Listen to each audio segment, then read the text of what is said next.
नमस्ते दोस्तों, आपका हमारे YouTube channel beginners approach to stock market में स्वागत है। आज हम आपके लिए 3 ऐसे शेयर लाए हैं जो बिगिनर्स के लिए नहीं हैं। यह थोड़े रिस्की हो सकते हैं। अच्छे लगे हमें लगा कि ये शेयर जरूर डिस्कस करने चाहिए अपने इन्वेस्टर्स के साथ। आप नाम सुनते ही ना मत खरीदिए, इनको अपनी वॉच लिस्ट में रखिए। बहुत ही शानदार शेयर है जो आपको अच्छा मुनाफा दे सकते हैं। आप थोड़ी बहुत इन्वेस्टमेंट भी अभी कर सकते हैं, लेकिन अपनी वॉच लिस्ट में रखिए और इन पे अपने स्वयं से जांच कीजिए, उसके बाद ही इनमें इन्वेस्ट कीजिए। लेकिन ये बिगिनर्स के लिए नहीं है। मैं रिक्वेस्ट करूंगा कि बिगिनर्स अगर खरीदना चाहें खरीद सकते हैं, लेकिन हमारी तरफ से उनको यही सलाह होगी कि ऐसे शेयरों से बचें वो। तो दोस्तों, हम स्टार्ट करते हैं 1 बाई 1। अगर आपकी परमिशन हो तो मैं 3 शेयर स्टार्ट करता हूं। पहला शेयर है, हम बात करेंगे IFCI शेयर की। IFCI शेयर की, जिसे पहले भारतीय औद्योगिक वित्त निगम के नाम से जाना जाता था। एक भारतीय सरकार के स्वामित्व वाली गैर बैंकिंग वित्त कंपनी है जो औद्योगिक क्षेत्र की दीर्घकालिक लंबे समय की वित्त आवश्यकताओं को पूरा करने के लिए स्थापित की गई थी। ये काफी देर लॉस में रही, बहुत देर लॉस में रही। वित्तीय उत्पाद इसके देख लेते हैं क्या करती है ये। परियोजना वित्त, बुनियादी ढांचे और विनिर्माण क्षेत्रों में ग्रीन फील्ड परियोजनाएं, ब्राउन फील्ड विविधीकरण और मौजूदा परियोजनाओं के आधुनिकीकरण के लिए वित्त पोषण समाधान। फाइनेंस ही तो रीढ़ की हड्डी होता है, वो इसी के पास है। कॉरपोरेट वित्त, यह बैलेंस शीट फंडिंग, शेयरों पर ऋण, lease rental, discounting, promoters funding, दीर्घकालिक कार्यशील पूंजी, वर्किंग कैपिटल आवश्यकताओं को पूंजीगत व्यय, कैपिटल एक्सपेंडिचर, कैपेक्स प्रदान करता है। ठीक है। सिंडिकेशन और सलाहकार, यह अनुकूलित कॉरपोरेट सलाहकार सेवाएं प्रदान करता है। संरचित उत्पाद, संरचित उत्पाद में संरचित ऋण की सुविधा देता है। इसके अदानी मुद्रा port, GMR Goa international airport, Salasar highway, NRSS transmission, Raichur power corporation आदि जैसी परियोजनाओं को फाइनेंस किया। बड़ी परियोजनाओं को ही फाइनेंस करती है ये कंपनी। 8,009 करोड़ से NPA स्टेज 3, NPA स्टेज 3 है जो डाउटफुल में आ जाते हैं। NPA स्टेज 3 घटकर 2023 में 5835 करोड़ रह गया 8,009 से। अच्छा, नेट अप स्टेज 3 है जो वही बिल्कुल डिफॉल्टर। स्टेज 3 असेट्स हैं जो 3121 करोड़ जो 2021 में था, घटकर 1381 करोड़ रह गया। काफी कम किया है इसने। बोरिंग है जो, वो भी 10,870 करोड़ से कम होकर 5,808 करोड़ रह गई। ये अच्छी बात इसलिए है कि अब नए सिरे से अच्छी लोन दिए जाएंगे, लोन डिसवर्स होंगे। पहले वाले लोन काफी कवर हो गए हैं और असेट्स क्वालिटी में तो काफी इसने सुधार किया है। FY 23 के दौरान लैंडिंग बंद कर दी और FY 23 में 714 करोड़ और 1100 करोड़ FY 22 में रिकवरी की है NPA की। ठीक है, इससे प्रोविजनिंग बची होगी। मार्केट कैप है जो इसकी 13,073 करोड़ है। कीमत 52 रुपये है। 52 भी हाई एंड लो 71 रुपये और 11 रुपये है। PE 127 है। बुक वैल्यू 18 रुपये 20 पैसे है। रिटर्न ऑन इक्विटी 2.49% है। फेस वैल्यू 10 रुपये है।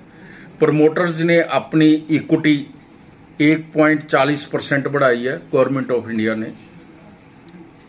क्वार्टरली रिजल्ट्स मार्च 23 और मार्च 24 के हम देखेंगे जरूर। सेल है जो 414 करोड़ से 605 करोड़ हो गई और OPM -1% था, -1%, उससे बढ़कर 56% प्लस हो गया। नेट प्रॉफिट है जो 241 करोड़ था, माइनस 241 करोड़ मार्च 23 में, और मार्च 24 में 157 करोड़ का प्रॉफिट हुआ है। जो ईपीएस होती है वो माइनस ₹1.16 थी और 54 पैसे अब मार्च 24 में अप है। ये इसका वो है। प्रमोटर होल्डिंग 71.72% है गवर्नमेंट ऑफ इंडिया की। एफआईआई 2.31% है, डीआईआई 1.94% है। बैलेंस शीट में अगर देखते हैं रिजर्व है जो 2045 करोड़ के हैं, बोरोइंग 5367 करोड़ की। एनबीएफसी में इन चीज़ों का कोई असर नहीं होता। Cash and cash equivalent 13 crore के, इन्वेस्टमेंट भी है 8678 करोड़ की। अगर बोरोइंग है 5367 करोड़ की तो 8678 करोड़ की इन्वेस्टमेंट है। कंपनी 7 साल बाद प्रॉफिट में आई है 2016 के बाद। रेवेन्यू ग्रोथ 29.49% है। Government had infused 100 crore rupees into the company in September 2022।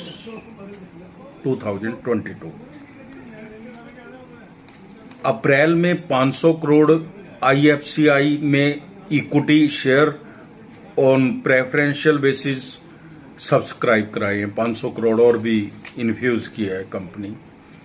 Assets quality में बहुत ज़्यादा सुधार है। किसी भी समय 55 बस ऐसा बोल रहे हैं लोग।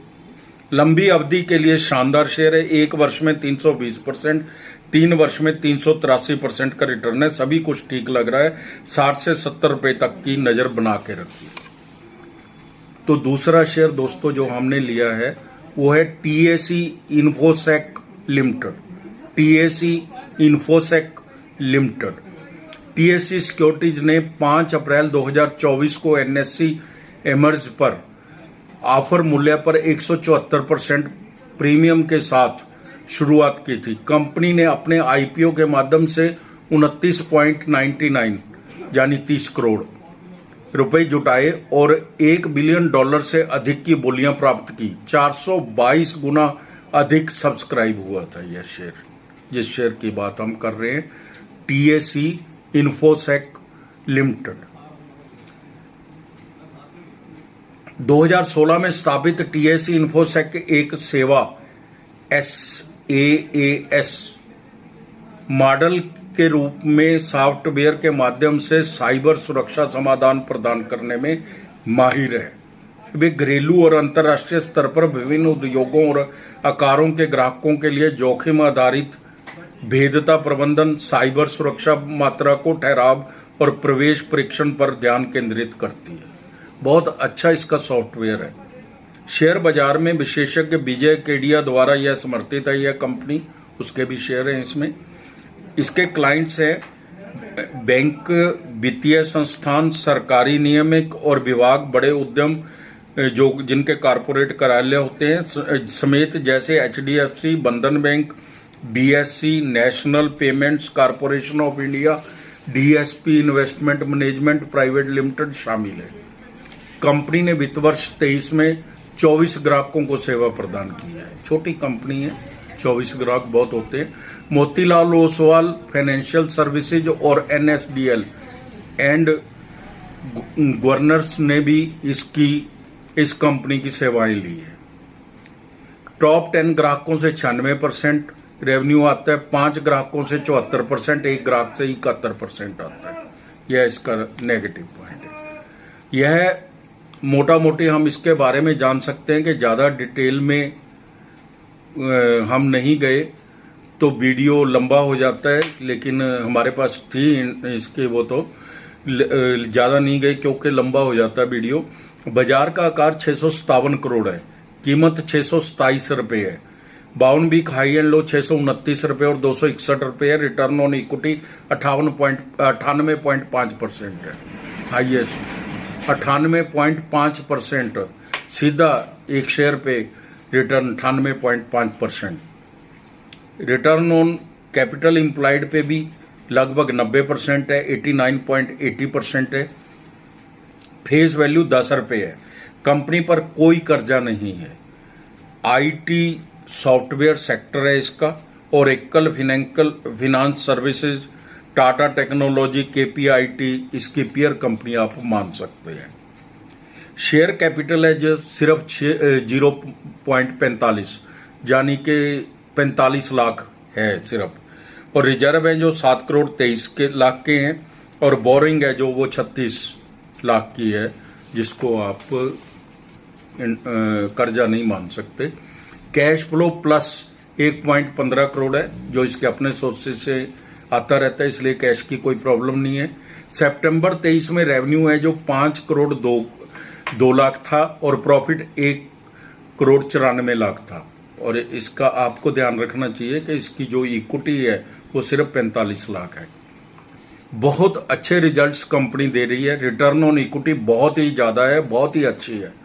विजय केडिया दिग्गज निवेशक ने इसमें इन्वेस्ट किया है, जोखिम भी है, प्रमोटर्स का डेटा उपलब्ध नहीं है, थोड़ा कैलकुलेटेड रिस्क लेने वाले निवेशकों के लिए यह बहुत ही शानदार शेयर है। यह तो बहुत तेजी से ऊपर जा रहा है, 400% तक का रिटर्न दे भी चुका है। अब हम एक और शेयर पर, पेनी शेयर पर बात करेंगे, धात्रे उद्योग लिमिटेड। धात्रे उद्योग लिमिटेड शेयर पर चर्चा करेंगे।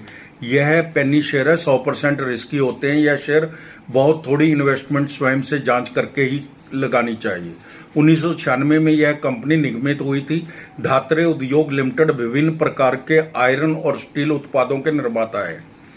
DUL एक सेकेंडरी स्टील निर्माता और TMT बार का निर्माता है, जिसमें reverse MS grade angles, flats, square, rounds, विभिन्न आकार के वायर रॉड्स, काइल्स शामिल है। कंपनी ट्रेडिंग भी करती है। 8 मई 2023 को नारायणी स्टील लिमिटेड से नाम बदलकर धात्रे उद्योग लिमिटेड किया गया था। ग्राहक एकाग्रता जोखिम भी है। इसमें 5 ग्राहकों से 100% रेवेन्यू आता है। 5 ही ग्राहक हैं इसके पास, और एक ग्राहक का योगदान तो 58% है। यह तो इसका एक रिस्क पॉइंट है, कॉन्स्टेंट है। आज के दाम 24 रुपये हैं। बाजार का आकार 263 करोड़ है। 52 वीक हाई एंड लो 31 रुपये और 8 रुपये है। स्टॉक भी 25 है। रिटर्न ऑन इक्विटी 12% है। फेस वैल्यू 1 रुपये है। कंपनी कर्ज मुक्त है। कंपनी ने पिछले 5 वर्षों में 22.80% की दर से CAGR से प्रॉफिट ग्रोथ दिखाई है। डेटर्स डेज 532 दिन से कम होकर 129 दिन रह गए हैं। जल्दी रियलाइज हो जाता है पैसा, इससे कंपनी को बहुत बेनिफिट होगा। कंपनी अच्छे तिमाही नतीजे दे रही है। उम्मीद है कि इस बार भी अच्छे रिजल्ट्स देगी। रिजर्व 54 करोड़ के, बोरिंग 0 है। इन्वेस्टमेंट भी 20 करोड़ की है। प्रमोटर्स के पास 79.4% है, लगभग 80%। पब्लिक के पास 20.96% है। इस स्टॉक को आप अपनी वॉच लिस्ट में रखिए। इसके आने वाले तिमाही नतीजों पर नज़र रखिए और फिर ही आप कोई फैसला कीजिए। Thank you very much.